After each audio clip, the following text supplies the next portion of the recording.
Good afternoon, Keith Tebow from FRC Media. FRC Media is preparing for coverage of this year's state election. We're hoping to speak with as many candidates as possible between now and Election Day. The state primary is September 6th, and joining me today is one of three candidates seeking the Democratic nomination for Attorney General, Attorney Quentin Palfrey. He'll face former Boston City Councilor Andrea Campbell and Attorney Shannon Liss-Riordan in September. Attorney Palfrey, thank you for joining me. How are you today? I'm great, thanks. Thanks so much for having me. Oh, no problem. And thank you for spending some time to share your vision for Attorney General with the people of Fall River. So let me ask you first to start, as a statewide candidate, unless you're from a certain part of the state, a lot of people may not know about Quentin Palfrey. Show a little bit about yourself and why you were interested in running for Attorney General this year. Wonderful. Thanks so much. My name is Quentin Palfrey. I'm a proud Democrat running for Attorney General. I was recently endorsed by the Democratic Party at the state convention, and I'm a former Assistant Attorney General. I was the first chief of the healthcare division in the Attorney General's office at the time that we were implementing Massachusetts health reform. We worked really hard to make sure that everyone had access to high quality, affordable health care. I sued some predatory health insurance companies that were taking advantage of Massachusetts residents during that critical time and kicked three of them out of the jurisdiction. I also had the great honor to serve in the White House under President Barack Obama as senior advisor for jobs and competitiveness. On day one of the Biden-Harris administration, I was the acting general counsel of commerce, led a team of several hundred people, and helped to launch the Build Back Better agenda.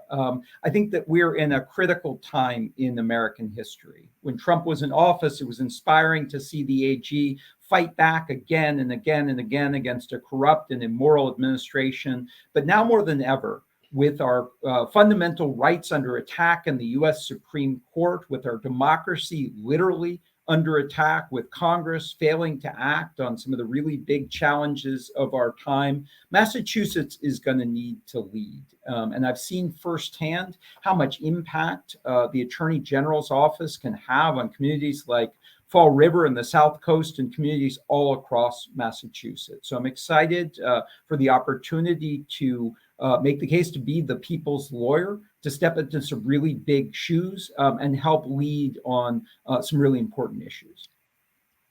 You know, as a follow-up, I mentioned that a lot of statewide candidates may not have as much name recognition across the state. You actually do in some aspects. You were the Democratic candidate for lieutenant governor in 2018. What did you learn from that statewide campaign that you're taking into the race for Attorney General? Thanks so much. Yeah, it was a real honor to be the Democratic nominee for lieutenant governor in 2018. And the way that we did that was by building a grassroots campaign all across the Commonwealth. I really believe that the best campaigns are the ones that start at the local level and respect and empower and include people in communities. We spent a lot of time on the South Coast and we in the Fall River area have a really strong grassroots team there. And I think the grassroots are a really important part of this campaign as well. This is a campaign that has rejected special interest money that's not being self-financed. I'm being financed by the grassroots. And by being a clean elections campaign, we are eligible for public financing, and that allows me to be really independent. We have had an attorney general who has stood up against big corporations like ExxonMobil, like Purdue Pharma and the Sackler family, whose lies brought us the opioid crisis, stood up against Walmart and other big corporations. And when the Attorney General's office is funded, and those campaigns are funded by super PACs, by those same kinds of corporations, it really gets in the way of the Attorney General's office being independent, the Attorney General being the people's lawyer. So I promise you that if I have the great honor to be the Attorney General, I'm going to stand up against special interests. I'm going to stand up for single payer healthcare. Healthcare is a human right. state, an economy that works for everyone, educational equality, and urgent climate action, urgent action on gun violence, and standing up against the Supreme Court and other states that are trying to take away rights to reproductive care. Having that grassroots support is really important to being the people's lawyer. Yeah. You talk about big shoes to fill. Current Attorney General Maura Healey, of course, running for governor this year. What were some of her policies and, rulings and, what are some of her actions that she may have taken over the past 8 years that you hope to build upon if you're elected Attorney General over the next 4 years? Yeah, I think that's the right way to think about it. It's been a tremendously successful office. I worked side by side with Maura Healey. I was the chief of the healthcare division when she was the chief of the civil rights division. We worked together in a number of cases. I think that she did a wonderful job of standing up against ExxonMobil, against the Sackler family and Purdue Pharma, taking on the Trump administration. I definitely want to stand in that tradition. I personally led some big multi-state cases against big insurance companies when I was in the office. Unfortunately, we now have a Supreme Court that is undermining our fundamental civil rights. And so it's going to be important in the area of abortion access, in the area of gun violence, and a number of other important areas like LGBTQ rights for us to play a leadership role on the national level. At the same time, we need to be focused on the really big issues people face here at home. Access to health care, good jobs and workers' rights, fighting against wage theft, good schools, making sure that where you live and the color of your skin doesn't determine what kind of education your kids get. It's really important for us to take on racial injustice in the criminal justice system. It's important for us to bring urgency to the fight against the climate crisis. So the AG office has a grand tradition of really taking on a lot of big issues. And I think that as a former assistant attorney general, as somebody who led a team of about 400 lawyers at the federal level in the Biden administration, I think that I'm the candidate who's best situated to lead on day one, to use the tools of the office to continue the success that we've had out of the AG office under Maura Healey. Yeah. Let's go a little bit more in depth on some of the issues that you feel are important. The Supreme Court's ruling, which turned back Roe v. Wade late last month. Massachusetts is one of those states where abortions are still legal. What are your plans in solidifying that in terms of either working with the legislature to make that more codified here in the Commonwealth? Yeah, that's exactly right. We need to have the strongest laws in the country. We need to enforce those laws. And one of the things that I'd like to do is crack down on some of these crisis pregnancy centers that are lying to patients about their options and their rights. We need to create safe harbors for people fleeing persecution from other states. And we need to make sure that we increase access to reproductive care. It still costs too much. There's still abortion deserts. There's still places where it's very hard to access care. And then we're going to need to lead the way on the national level as this conversation continues. This very terrifying conversation continues with the Supreme Court undermining rights, with other states restricting rights. And unfortunately, it's not just reproductive rights that are on the chopping block with this outrageous Supreme Court. You can see in that dissenting opinion from Justice Thomas and from the leaked draft of the opinion that they're going to go after LGBTQ rights. They're going to go after equal marriage and the right to contraception. Even the right to interracial marriage is at risk. And so Massachusetts is going to need to play a leadership role in defending our rights and really rebuilding our civil rights in this country. Next issue also before the Supreme Court this year was their turning back against a New York law in terms of concealed carry in that state. Again, Massachusetts, one of the strongest states in terms of, gun control measures and hopefully resulting in reduction in gun violence. As Attorney General, how can you bolster that aspect of things? Yeah, so first we need to have the strongest laws in the country, and I would work with the legislature to make sure that those laws stand up against these Republican judicial attacks on our laws. As you mentioned, the Supreme Court heading in the wrong direction there.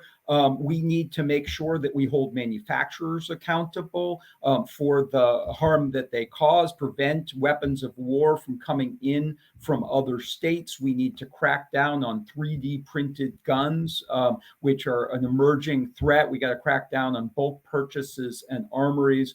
We got to get serious about community violence prevention. A lot of the gun violence happens at the community level, and we need to use evidence-based policies to protect our families and our communities. And we need to invest more in suicide prevention, which is one of the most devastating aspects of the gun violence epidemic. We need to invest in making sure that when people are crying out for help, that we give them the help they need. And we have a red flag law in Massachusetts, extreme risk protective orders that allows community members to identify people who are a risk to themselves and to others, and to help take steps before a tragedy occurs.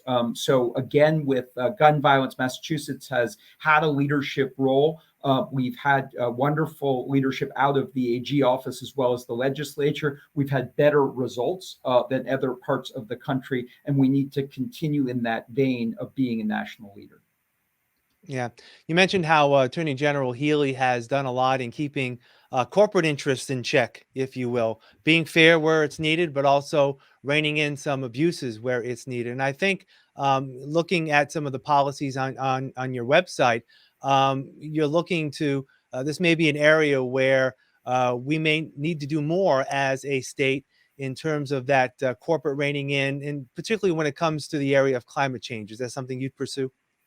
Yeah, absolutely. So let me take on the special interest first, and then, Yep. and then I want to talk about the Sure. climate crisis. In terms of the special interest, this is why I feel so strongly about clean elections. One of my opponents was supported in the last election by super PAC funded by the Waltons and Bain Capital and for-profit healthcare companies, some charter school backers and tech billionaires. And I think when you have that kind of money supporting candidates, it really restricts the ability to do what you need the Attorney General to do, which is really take on these big challenges, take on Walmart, take on the big banks, and as you say, take on the big polluters. Every level of government, from the international community to the broken Congress to the Baker administration, has failed to meet the urgency of the moment. We can see from the heat wave and the devastation that we're experiencing right now, climate change is here already, but it is also what is going to determine what kind of a life our grandchildren and our great-grandchildren face. I'm very proud to have the support of Sierra Club and 350 Mass, some of the leading environmental groups in this race, and I want to use the Attorney General's office to bring urgency to the fight against the climate crisis. This needs to be an office-wide effort. We're going to sue polluters, as the AG did with ExxonMobil. We're going to hold energy companies accountable. We don't need more fossil fuels. What we need to do is move urgently to clean energy solutions. There are a lot of opportunities for the AG to oversee the energy and utility sector in ways the DPU has been too cozy with those sectors. We can use the bully pulpit to fight back against polluters. And we need to be mindful of environmental justice. Communities of color are hit the first and the worst by pollution. And so the AG needs to stand up there. And we need to work with the legislature on really big solutions like a carbon tax, like fare free transit, like a Green New Deal, like investments in a clean energy future. And, you know, one of the things that we've seen is that you can do really well by doing good in this space. If we invest in the jobs of the future, invest in solar and wind and other kinds of truly renewable energy, not only is that going to have a huge impact in terms of our future for the environment and for public health, it's going to be great for jobs. We're competing with China and countries, and I think that we really need to lean into clean and renewable energy. Yeah, let me sort of bring it closer to home here for Fall River. A lot of what you said, of course, impacts the people of Fall River and those of the South Coast. But is there anything that you see with cities like gateway cities in particular, like a Fall River and New Bedford and Lowell and Lawrence and those gateway cities, that as Attorney General you maybe want to have some particular focus on in Yeah, terms thank of you your for that role? question. In terms of the siting of polluting manufacturing facilities and other kinds of plants, they tend to be sited in the places that have the least political power. I've noticed that on Beacon Hill, sometimes they forget that the rest of the state exists, and so we need the AG to stand up and make sure that Fall River has a voice.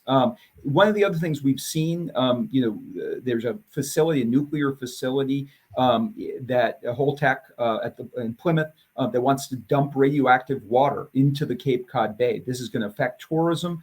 It's going to affect the fisheries industry, and we have stood there literally with a bullhorn in our hands, fighting against those steps. So we got to look locally at the actions and the effects that this is going to have on our families and our communities. And we also obviously need to bring urgency to some of these global fights.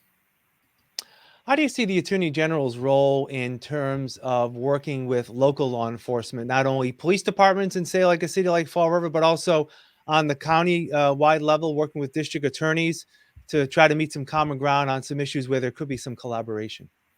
Yeah, I think there are lots of opportunities to work hand in hand with local leaders. At the same time, I do think that the Attorney General's office can play more of a role in rooting out corruption at the local level and making sure that the people who are serving the public are doing so in the public interest. I'm very interested in making sure that there's more police accountability. I've talked a lot about making sure that we root out the corruption and mismanagement in the state police, but there are opportunities for police reform at the local level as well. And so I would like to see the Attorney General's office as a partner with local communities and their leadership, but also as a watchdog. And I think it's important for the Attorney General to be the voice of the people statewide and in some of these local issues.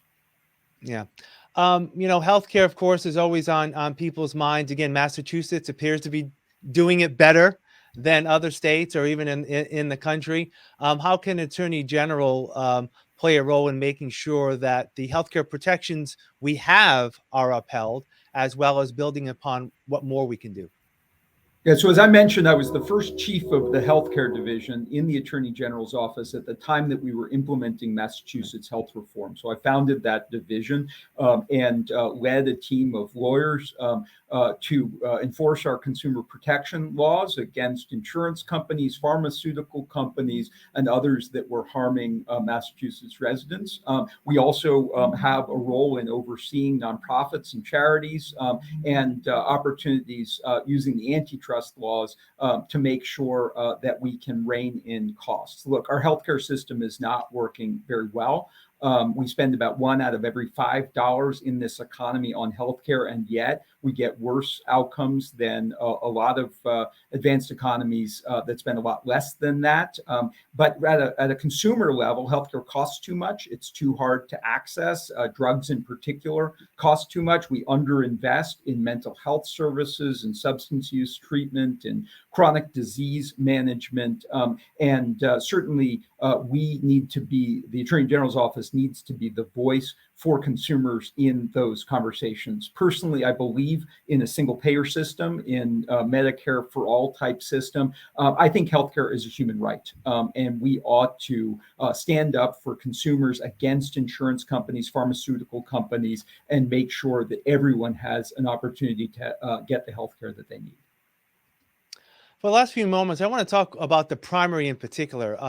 Running a campaign, a lot of times, a lot of the issues that may come up in a primary, in general, a lot of the issues the candidates, let's say, running for the Democratic nomination or the Republican nomination, there may be some nuances, but sometimes the overall message is in support of, better health care, supporting climate change, and the like. How different is it for you in a primary campaign to try to differentiate yourself policy wise with, in this case, two other candidates that are running? Yeah, so there are huge policy differences in this race. I'm for single payer. Andrea Campbell is against it. I'm for safe injection sites. She's against those. I'm for keeping a cap on charter schools, which she's against. I'm for fair, free transit and police accountability and rent control. So there are a lot of differences in this race. But the biggest difference in this race is about the independence of the office. I've called for my opponents to join me in signing the People's Pledge to keep outside money out of the election. Only one of my opponents has joined me in signing that. And I think it's really important for the Attorney General to be willing to stand up against special interests. I promise you that if I'm the Attorney General, I'm going to fight against special interests. I'm going to fight for healthcare as a human right, for an economy that works for everyone, to break away from the failed policies of the war on drugs, to really invest in our public schools and make sure that the color of your skin and where you live doesn't determine the kind of education that your kids get. I'm going to lean in to fighting the climate crisis, fighting against gun violence, and standing up for our civil rights, like reproductive rights and LGBTQ rights, because that's what the Attorney General's office should do. I've been an assistant attorney general in that office. I've seen firsthand how much impact the people's lawyer can have, and that's why I think I'm the best suited for this role. Attorney Quentin Palfrey, candidate for Attorney General on the Democratic side. Thank you for your time, and hopefully we'll have the chance to talk again between September and November. I appreciate your time. Thank you for joining me. Thanks so much for having me. All right. And thank you for joining us today here on FRC Media. I'm Keith Tebow. Have a great rest of your day.